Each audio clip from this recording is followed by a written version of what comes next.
In every nook and cranny of the world, billboards are familiar spectacles that attract any beholder. They come in diverse shapes, sizes, colors, and designs. However, beyond beauty, they contain pieces of information which ensure the sustenance of profitable communication in any given economy. These pieces of information are adverts.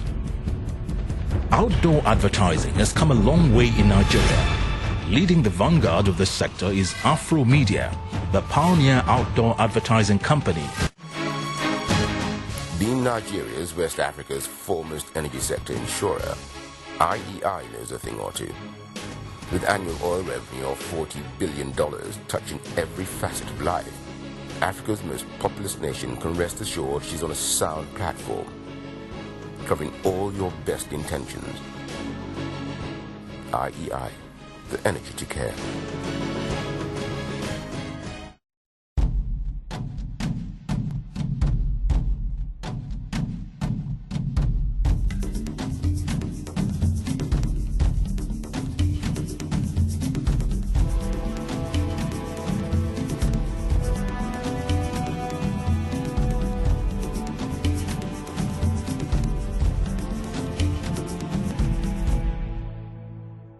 Government is still in charge of electricity. I understand by next year, government is going to hand over to the private sector. If they do, that's a great opportunity for you out there who wants to start a business of your own. The way I see it, you build a country from top to bottom, or you build it from bottom to top. If top to bottom has failed, then we better build from bottom up. In any business, not just computer warehouse, first and foremost, you must be burdened by a need and sufficiently burdened to do something about it. Nigeria is a very entrepreneurial country with very few entrepreneurs. And the reason entrepreneurs are few is that the entrepreneurial energies of the people are unfortunately taken away by the incentives structure of our society. Dialogue of Leaders, Season 2.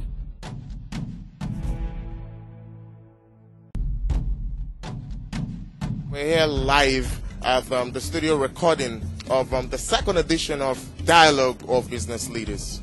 Business leaders are going to mount the stage to dialogue on the way forward for Nigeria. I believe a greater Nigeria is possible. The discussants and the participants are going to express what they expect the youth to do. I want to say Nigeria is a land of opportunity, if you ask me. Yeah. The reason why I am born in Nigeria is that means I have a purpose to fulfill in Nigeria, no matter how little, no matter how small. Dialogue of Leaders, Season 2.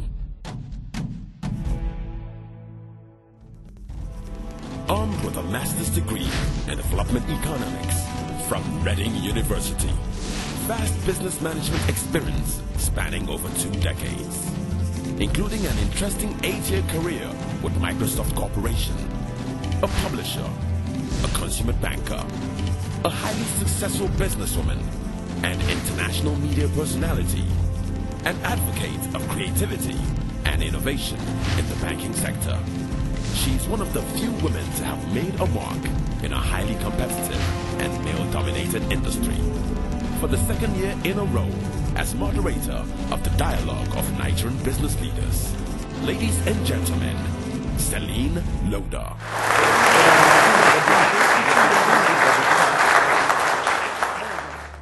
The West and Asia are turning their attention once again to Africa, just like it was in the days of colonialism. Why? Germany, which is European Union's most aggressive economy, grew by about 1% in 2010. The same sluggish growth was witnessed in the US. But whilst the biggest economies in the world are slowing down in growth, Nigeria, which is Africa's 2nd largest economy, grew in 2010 by just over 5%. The irony seems to be that about 70% of Nigerians still remain below the poverty line. The abundant human and natural resources are grossly underdeveloped. Virtually every sector of the economy remains green. Arable lands are still underfarmed. talent remained dormant, whilst unemployment continued to rise. Some would say that Nigeria is too rich to be poor or to have that many poor people. This scenario, disturbing as it may seem, seems to excite foreign investors who may want to take advantage of the situation to develop their own economies, which seem to be undergoing stagnation at the moment. The question is, can Nigeria take advantage of this reality by dictating the terms of the associations with investors so that they can invest and develop the underdeveloped sectors for the wider benefit of Nigerians? Or will they continue to allow a new kind of economic neocolonialism that simply enriches a handful of Nigerians but leave the majority impoverished? What should young people look forward to today? Can we develop and give expression to their talents? The dialogue series aimed to mine the minds and the talents and the intellect and the experience of business leaders. In a few moments, we'll be joined by a collection of Nigerian business leaders, a distinguished panel whose intellect, business savvy, and vast experience will help us dissect some of these issues and start to profile solutions that will take Nigeria to its next level. So, ladies and gentlemen, sit back as we welcome our distinguished speakers. Dialogue of Leaders, Season 2.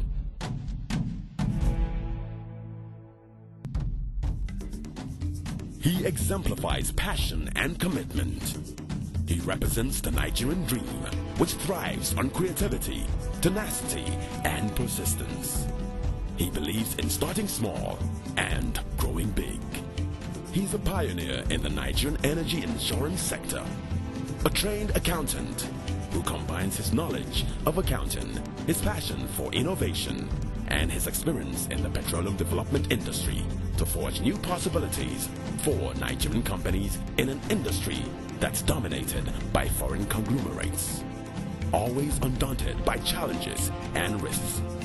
An entrepreneur whose doggedness has made him a master of risk management. The captain of energy insurance in Nigeria, Ife Sekibo.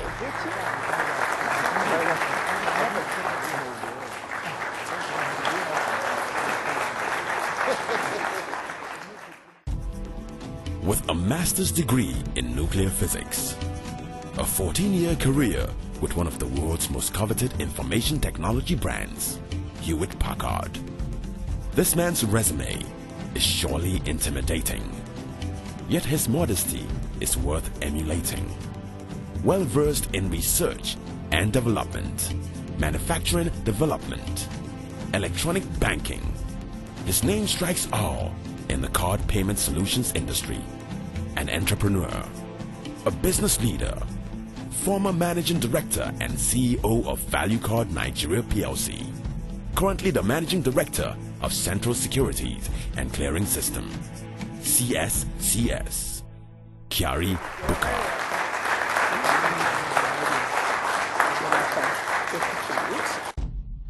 He is one of the youngest entrepreneurs to have ventured into the extremely competitive and risky business of oil and gas. Before co-founding one of Nigeria's foremost companies in the oil and gas sector, he enjoyed a successful career as a sought-after architect, working on diverse projects from Brazil to Africa, executing projects for organizations like the World Bank. He's often referred to as an expert in the oil and gas sector. Recently, he made the presidential ministerial nomination list. From believing it could be done by Nigerians, he teamed up with his friends and they founded the Sahara Group. Joining us today is the man who started a company that would inadvertently compete with multinational companies like Shell, British Petroleum, Chevron, and others. The Chief Executive Officer of Sahara Group, Tonye Cole. I'm seeing you for the first time. Good to see you. An erudite professor, an author of distinction, a man who has dedicated most of his life to learning and educating Nigerians. He's conducted loads of research on topics like industrialization, employment and unemployment, education, skills acquisition, and democracy. He's also no stranger to the world of business. He's an entrepreneur with an MBA. But most importantly, his trade is the illumination of the Nigerian mind. The scientist, businessman, and educator, Professor F.E. Ogbimi. You're very welcome, sir. Thank you.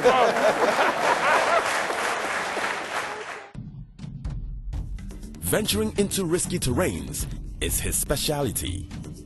A brave young entrepreneur who believes in transferring his knowledge of business to budding entrepreneurs. Not too long ago, he graced our TV screens as a dragon looking to invest in any bright ideas in the Nigerian adaptation of the critically acclaimed business reality TV show, Dragon's Den. A graduate of mechanical engineering from the prestigious University of Lagos, an MBA holder from the Nottingham University in the UK. He is a go-getter with an uncanny eye for details. In the last 1 decade, he has carved a niche for himself in a very tough and unstable business terrain. The amiable CEO of Helios Investments, Femi Tejuosho.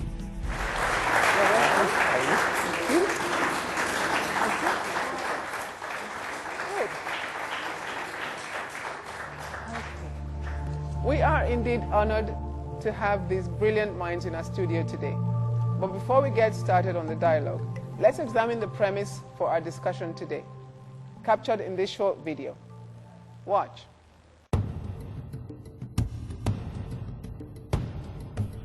With over 154 million people from more than 250 ethnic groups, can it be argued that Nigeria's greatest wealth is deposited in its people, and not in its vast mineral resources? From the average Nigerian toiling under hostile socio-economic conditions to make ends meet, to the Nigerian entrepreneur building business empires out of nothing, is the Nigerian spirit of tenacity, resilience, and perseverance our most valuable mental resource.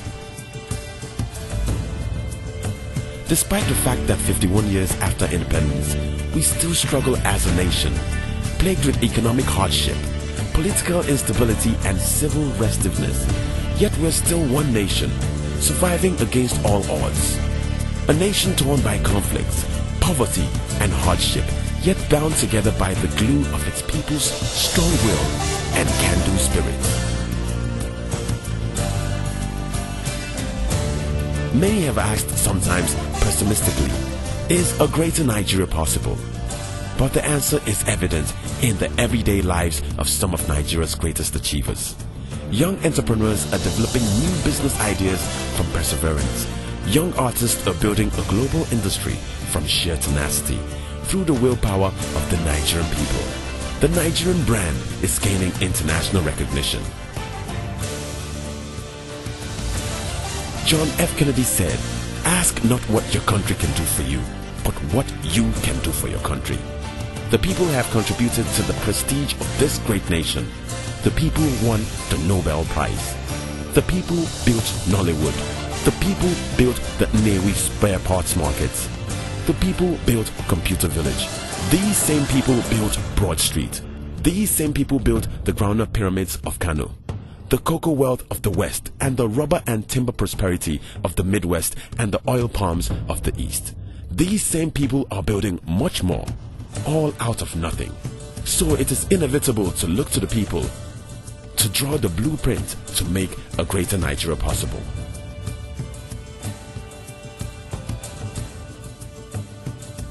See the Nigerian spirit of creativity, innovation, perseverance, doggedness, tenacity, purpose, and camaraderie in action as the most distinguished minds in Nigeria come together to provide solutions to some of the most complex challenges facing our great nation.